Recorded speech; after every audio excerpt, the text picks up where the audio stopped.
नमस्कार दोस्तों, रेडिटेक से आज के बहुत ही ज्यादा खौफनाक एपिसोड पे हम लोग आप लोगों के सामने लेकर आ गए हैं जिया के रिलेटिव से ही जुड़ी हुई ऐसी सच्ची भूतिया कहानी जिसे सुनने के बाद आप लोगों की आज की रात की नींद खराब होने वाली है। आज की कहानी जुड़ी हुई है बिहार के एक शहर सिवान से।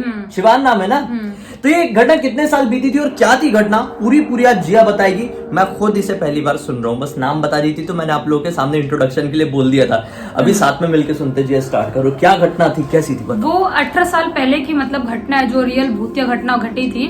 मेरी जो आंटी है एक, उनकी दोस्त के गांव की है ये स्टोरी। अच्छा, आंटी की कहानी नहीं है? नहीं, आंटी के दोस्त के गांव की है। समझा। फिर हाँ, उनके गांव के वो उनके दोस्त के घर की भी नहीं, उनके गांव के किसी दूसरे घर की स्टोरी है ये।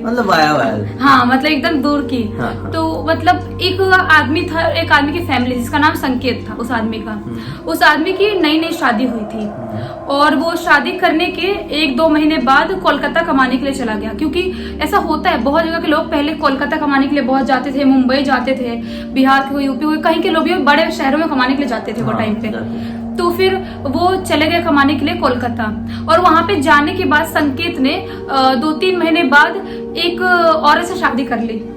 यहाँ से शादी करके गए थे। यानी यूपी में शादी हुई थी? बिहार में। हाँ सॉरी, बिहार में कितने टाइम पहले हुई थी? उनकी शादी के 2-3 महीने हुए तो वापस एक और शादी कर लिया। 2-3 महीने हुए और फिर वहाँ से कोलकाता चले गए? हाँ, कोलकाता 1-2 महीने में गए थे कोलकाता से। वहाँ पे गांव से कोलकाता 1-2 महीने में गए थे और वहाँ पे जाने के 2-3 महीने बाद शादी कर लिया। अच्छा, अपनी शादी के 5-6 महीने बाद शादी कर लिया। तो वहाँ पे शादी कर ली। एक औरत से काम करते करते उस औरत से पता नहीं कैसे प्यार हो गया, क्या हो गया कि शादी कर ली। एक गाँव में औरत है और एक वहाँ पर भी शादी कर लिया। हाँ। लेकिन जिस औरत से शादी किया था संकेत ने, वो औरत थोड़ी सी अजीब सी थी। क्योंकि जब वो रात में सो रहे होते थे ना, तो वो अजीब सी आवाजें निकालती थी, या कभी भी उठ के बैठ के कुछ ना कुछ मंत्र पढ़ने लगती थी रात के टाइम। हाँ, ऐसा उठ जाएगी, कुछ भी बोलने लगी। उनको समझ में नहीं आता, कभी वो डर जाते थे क्योंकि थे तो एक दूसरी शहर के आदमी थे, दूसरे शहर में गांव से आए हुए थे। हाँ, तो फिर बहुत ज्यादा डर जाते थे, उनको समझ में नहीं आता था। लेकिन उससे प्यार करते थे, शादी किए थे, तो उसके साथ तो रहना तो है ही अब। हाँ। और थोड़ी सी खड़ूस टाइप की भी थी वो औरत। हाँ। कि हर चीज में उनको रोकती टोकती थी कि तुम यहाँ नहीं जाओगे, तुम वहां नहीं जाओगे, ये नहीं करोगे, वो नहीं करोगे। उनको उस औरत के साथ शादी किए हुए बहुत कुछ टाइम हो गया। उनको गांव गए हुए 1 साल हो गया था और उनके गांव से चिट्ठी आई कि बेटा इस बार दिवाली में गांव आ जा। जो उनकी वाइफ थी ना, जो गांव में वाइफ थी, वो प्रेग्नेंट थी और उनका बच्चा भी उसी साल हुआ था। तो 5-6 महीने में उनको बताया नहीं गया कि तुम्हारी वाइफ प्रेग्नेंट हो गई? बताया, चिट्ठी जा रहा था, चिट्ठी का रिप्लाई नहीं कर रहे थे। चिट्ठी के गांव से जा रहा था, नहीं पता। अच्छा, नई शादी नई शादी हुई, दूसरी औरत है, तो सोच रहे होंगे मैं कैसे रिप्लाई करूंगा, कुछ मेरे को बोले नहीं। और वैसे भी वाइफ खड़ूस थी थोड़ी सी, तो इसीलिए तो 1 साल हो गया था। बोल रहे थे उसे घर वाले कि बेटा प्लीज आ जाओ, तुम्हारा छोटा बच्चा भी होगा, इस साल दिवाली में आ जाओ, हमको अच्छा लगेगा और तुम्हारी वाइफ को भी अच्छा लगेगा। लेकिन 1 साल होने के बाद भी गाँव से गए हुए वो वापस गाँव में लौट के नहीं गए संकेत। तो उनको 1 साल हो गया, 1 साल के बाद फिर 2 साल हो गया। उनको लगातार चिट्ठी आती थी, कुछ महीनों बाद चिट्ठी आती थी उनको। जब 2 साल हो गया था, इस बार उनकी माँ ने बहुत इमोशनल बातें लिखी थी। बेटा तेरी बहुत याद आ रही है, मैं बहुत बीमार थी पिछले महीने, मैं डॉक्टर को दिखाया गया और तेरा बच्चा भी इतना अभी हो गया, बड़ा हो गया है, 2 साल का हो गया है और 1 साल का हो गया होगा, 1 साल का। और तेरी वाइफ भी, सब लोग बहुत ज्यादा याद करते हैं कि प्लीज इस बार दिवाली में आ जा। दिवाली बड़ी बात होती है सबको घर जाने के लिए, होली दिवाली, तो इस बार आजा। बहुत इमोशनल बातें लिखी थी। थोड़ा सा संकेत भी इमोशनल हो गए, सोचे कि यार जाना चाहिए, माँ इतने प्यार से बुला रही है मुझे। तो फिर अपनी वाइफ से परमिशन लेते हैं कि प्लीज मैं चला जाऊं गांव में, थोड़े दिन रह के आ जाऊंगा, 8-10 दिन में, सिर्फ दिवाली निकाल के और छठ पूजा निकाल के मैं वापस आ जाऊंगा। 8-10 दिन के गैप में रहता छठ पूजा दिवाली, वैसे ही रहता है।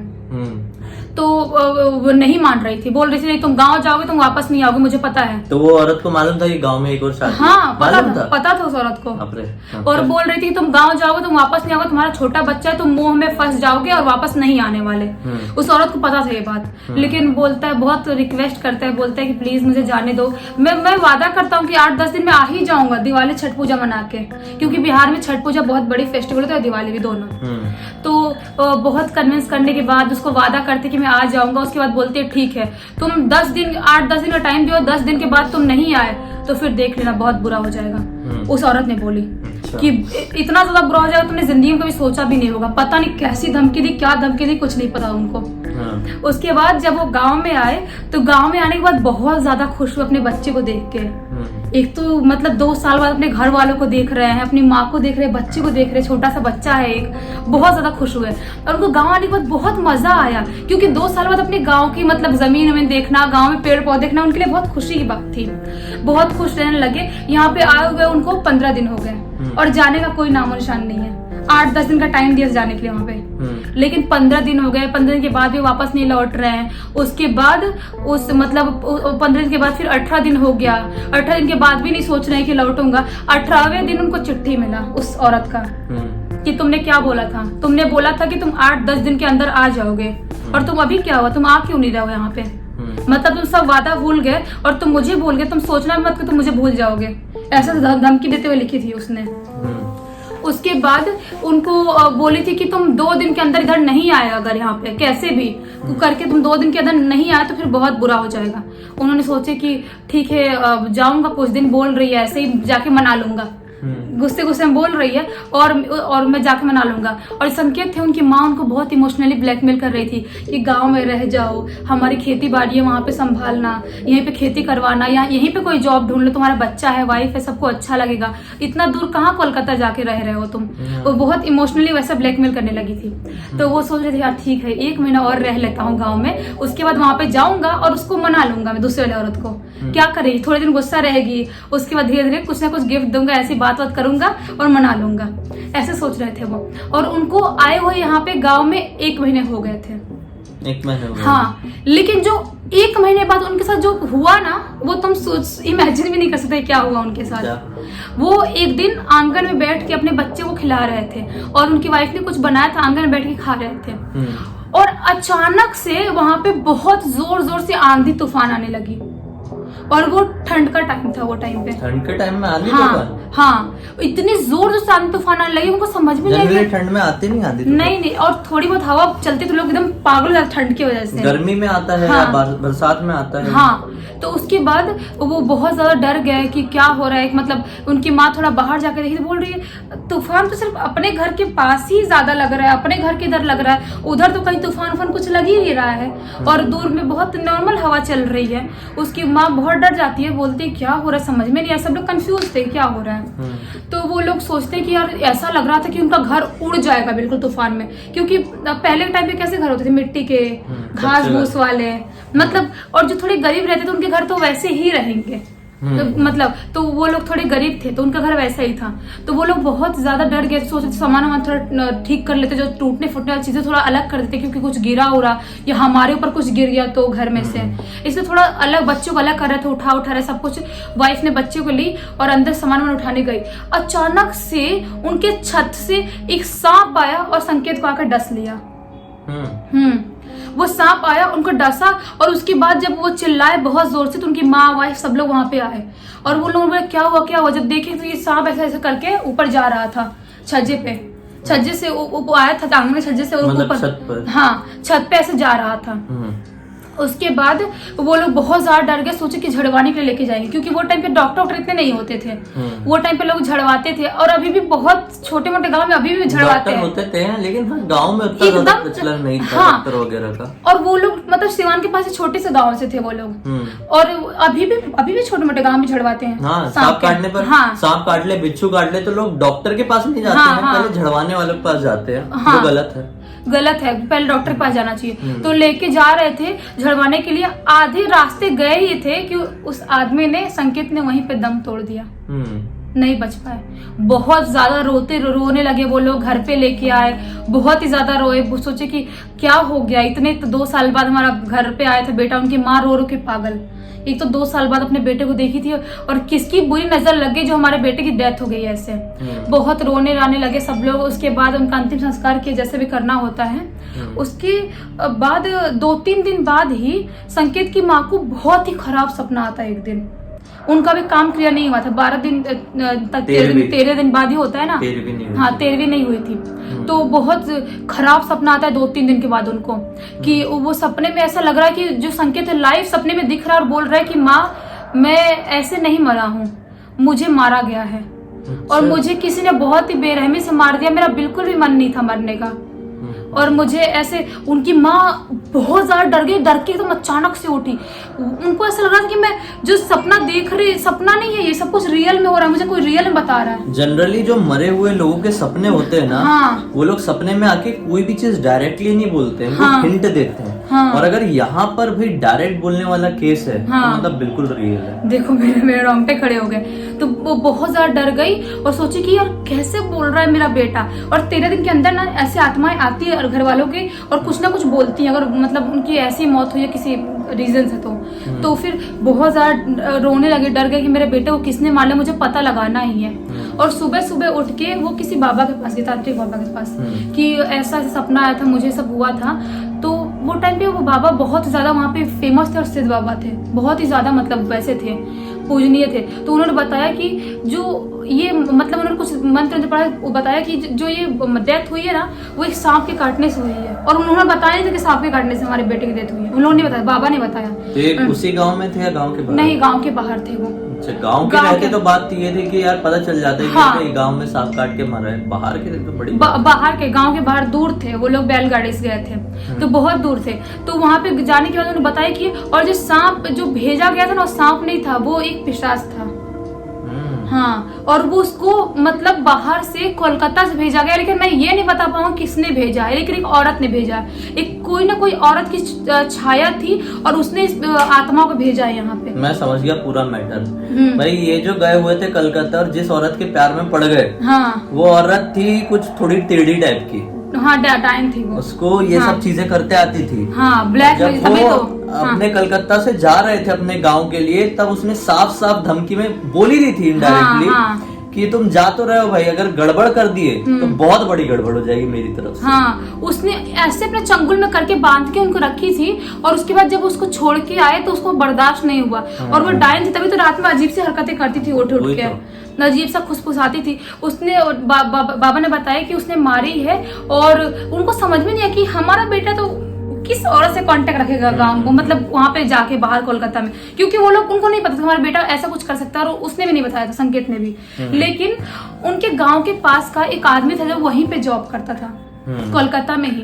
उससे पूछे उन लोगों ने कि कुछ ऐसा था क्या वहां पे। जब उसने सुना कि इनकी डेथ हो गई, 1-2 महीने बाद आया गांव में, तो सोचा कि बहुत ही बुरा हुआ।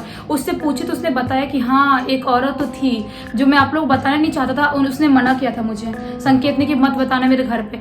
एक औरत थी जिसे शादी किया था, लेकिन वो औरत थोड़ी अजीब सी थी। एक बार जब संकेत के घर पे मैं गया था तो वो औरत अजीब सा बिहेव करे, जैसे कि मैं आया हूँ तो उसको अच्छा नहीं लग रहा है, और अजीब सी मतलब बात करने में भी और अजीब सी हरकतों में भी थी। उसके फेस का एक्सप्रेशन भी अजीब सा दिखता था उस आदमी। समझ में जाता है। हाँ, तो उस आदमी ने ऐसा बताया कि हाँ, एक औरत थी और उसने शादी किया था वहां पे। तब ये लोग बहुत ही ज्यादा मतलब सोचते कि क्या हो गया, मैं अगर शादी नहीं किया होता वहां पे तो आज जिंदा होता, और उसकी बच्चा और वाइफ की जिंदगी तो खराब हो गई ना, मर गया तो ऐसा हुआ था।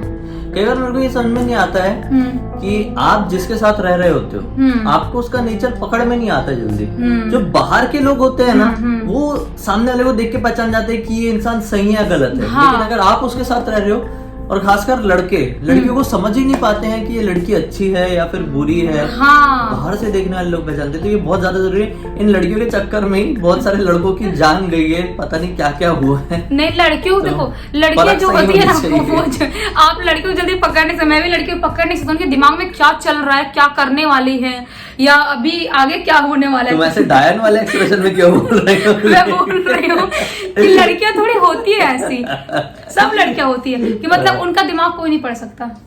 कि अभी 1 सेकंड पहले मेरे दिमाग में कुछ और चल रहा था, 1 सेकंड बाद कुछ और चलेगा। हाँ, तो वही तो, वो लड़कियों के ऊपर पूरी एक बुक छपी है 186 पेज की, जो कि पूरी कोरी है।